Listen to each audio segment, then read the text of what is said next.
to this week's virtual field trip on nature writing.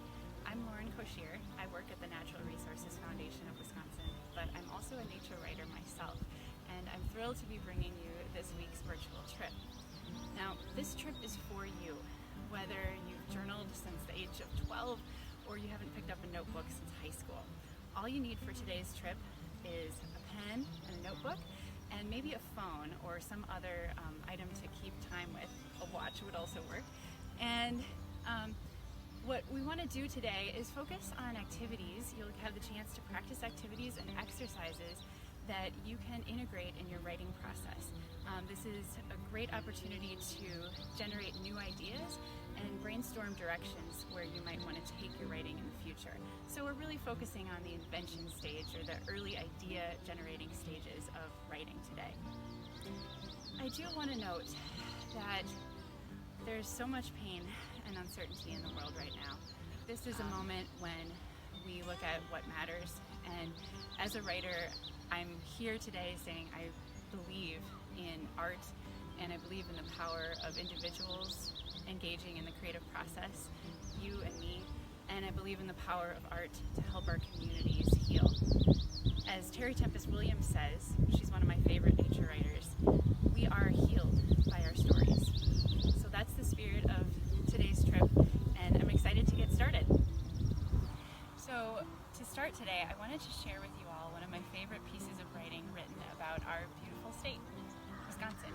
It's by John Steinbeck in his 1962 book, Travels with Charlie, In Search of America. It's a first-person nonfiction book that Steinbeck wrote about driving around the U.S. with his dog, Charlie. He drove through Wisconsin in the season of fall, and this is what he said. I don't know how it is in other seasons. The summers may reek and rock with heat. The winters may groan with dismal cold. But when I saw it for the first and only time in early October, the air was rich with butter-colored sunlight, not fuzzy but crisp and clear, so that every frost-gay tree was set off. The rising hills were not compounded, but alone and separate. There was a penetration of the light into solid substance, so that I seemed to see into things, deep in. And I've seen that kind of light elsewhere, only in Greece. I remembered now that I had been told Wisconsin is a lovely state, but the telling had not prepared me. It was a magic day. So I share that with you as just a lovely tribute to the state that we all love. But it's also an opportunity for you to do a similar thing and take a moment to identify one of your favorite passages in nature writing. Maybe it's from a novel or an essay or a poem, any genre. But take a second to reread that a couple times and then think about what works for you. Why do you like that excerpt so much? For example, in this Steinbeck piece, one of the things that I really love are the verbs he uses. The summers may reek and rock with heat. The winters may groan with a dismal cold. Vivid verbs are one of the best tools in our toolkit as writers. And chances are you'll identify other nice techniques by reading some of your favorite authors and just paying a little attention to what they're doing. You can borrow from that and learn from that as you grow as a writer yourself. Now let's talk about free writing. This is our first writing exercise today that you'll have the chance to practice on your own, either right now or later on your own time. Maybe you've had the chance to do a free write in the past, or maybe it's a brand new idea to you. There can be a number of different variations in how people define a free write, but for our purposes, a free write is a timed writing session where there's only one rule, which is to keep the pen moving. Or if you're typing on a computer, keep those fingers moving across the keyboard. So what's the point of doing a free write? The point is to activate a stream of consciousness. This is a process, think of it kind of like a river. You're creating flow of ideas. And just like a river can eddy and go in surprising places and scour the stream bed, a free write has that same power as far as ideas and emotions. A free write can help activate and loosen and bring to the surface things that you might have kind of known were there hanging out, but you hadn't had the chance to name them or really identify them. So ideas, feelings, conflicts, tensions, stories, memories, all sorts of stuff can show up in a free write. Free writes are a great thing to do in response to a prompt, which I will give you a nature writing prompt in just a few moments. You can also do a free write in response to a question, or maybe just a quote that really inspires you and you want to spend some time sitting with it. You can also free write to nothing at all. Maybe you just need to vent about a day or clear your throat a little bit. Sit down with your notebook and your pen. That's all you need to do a free write, and a timer of some kind. Set a timer. Why set a timer if it's a free write, right? That seems kind of limiting. Well, the goal of the timer is not to say you can only write for 5 minutes or 7 minutes or 10 minutes or whatever the timer says. It's to keep you writing until that time at least. So if you get blocked during a free write, and that's common, and that's okay, and don't worry if it happens to you right now, the goal is just to keep that pen moving. So be ready with a filler sentence or a filler idea to just keep writing if your flow of ideas tapers off for a little while. For example, if I get blocked in a free write, I like to have a positive affirmation that I just write over and over until new ideas come to me. So I might write something like, good is underway. Good is underway. Good is underway. Oh, there's a bird. And now I'm writing about that bird.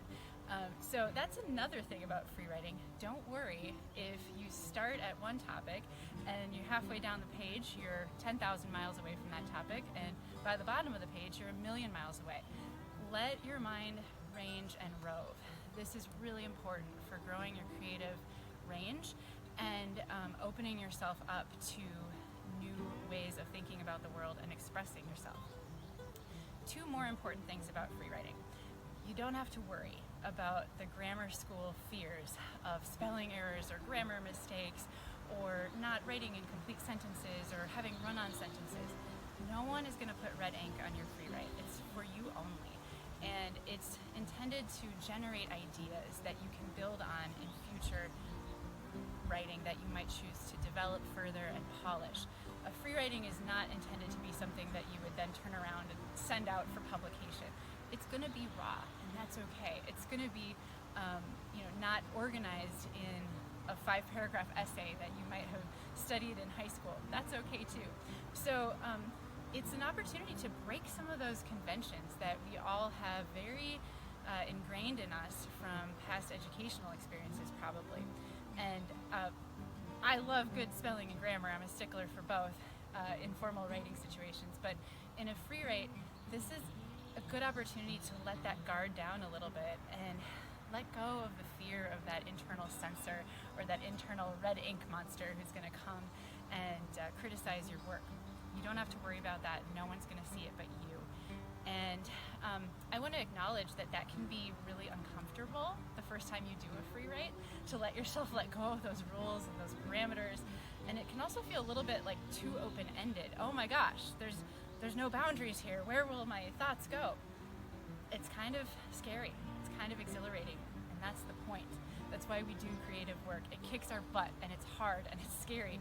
But the discoveries and the revelations that this process can give you are totally worth it. Are you ready to practice free writing? All you need is a pen and paper and something to keep time with. I'm going to suggest that you set the timer for 7 minutes. It's one of my favorite free writing times because it doesn't feel too long or scary, but it's enough time to fill a couple pages if you are really keeping that pen moving. So set your timer for 7 minutes, get your pen and paper ready, and consider this prompt. The nature that made me was. The nature that made me was. See you after your free write. How was the free write? It's okay if it wasn't great. Sometimes free writes are hard, and my wish for you and my hope for you is that you keep giving them a try, because every time you free write, you have a different experience. One day it might be hard.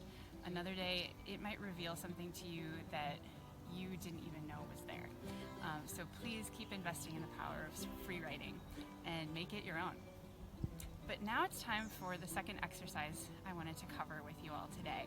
And this one is not a timed writing, so it's a little different from free writing. It's a list exercise. I love list exercises in writing because it frees us from the sense that we always have to write complete sentences and perfect paragraphs.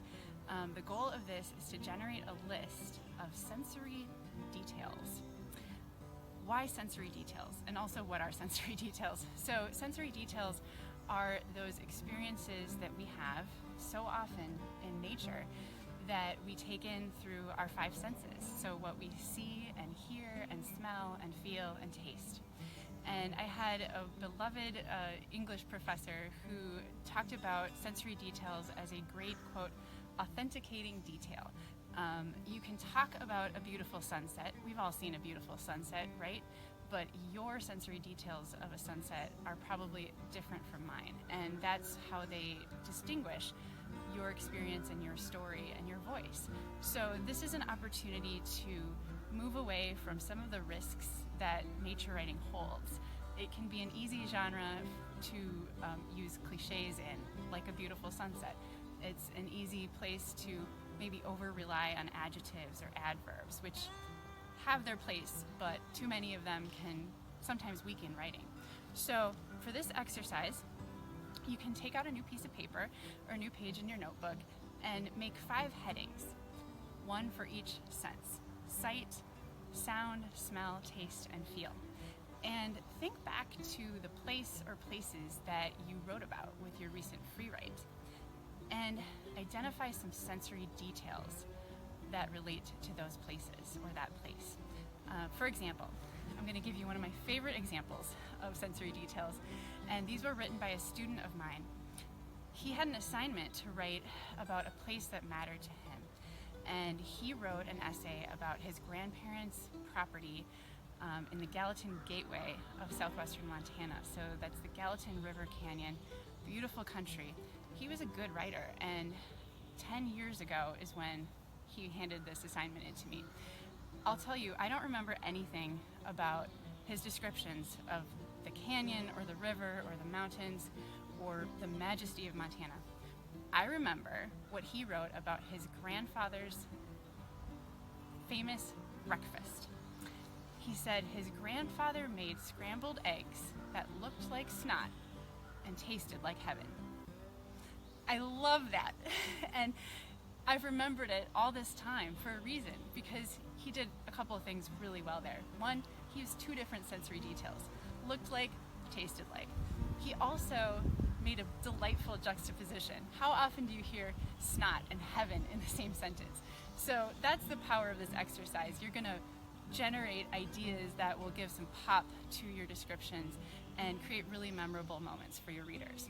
So you've made your columns for each sensory detail at the top of your list, or each sense at the top of your list. Your challenge is to write, and don't stop writing until you have 5 sensory details for each sense. So your goal is a total of 25 sensory details that you might choose to integrate into your recent free writing or a later writing project that you build on from that free writing. I hope you found some good sensory details in your list of 25 sensory details. This will conclude our virtual field trip for today, but if you want to keep writing, I hope you do. The main thing about being a writer is just writing and writing and writing. Keep writing. And if you want to keep writing in the coming days and weeks with some nature writing prompts, I've put together a list of a few prompts, as well as some of my favorite writing books and other resources for writers. And you can find that in a PDF on the Foundation's Virtual Field Trips website. I also want to say that if you enjoyed today's virtual field trip, or any of the Foundation's virtual field trips this season when we can't be together, I would ask that you make a gift to support our field trip program if you can. Thank you.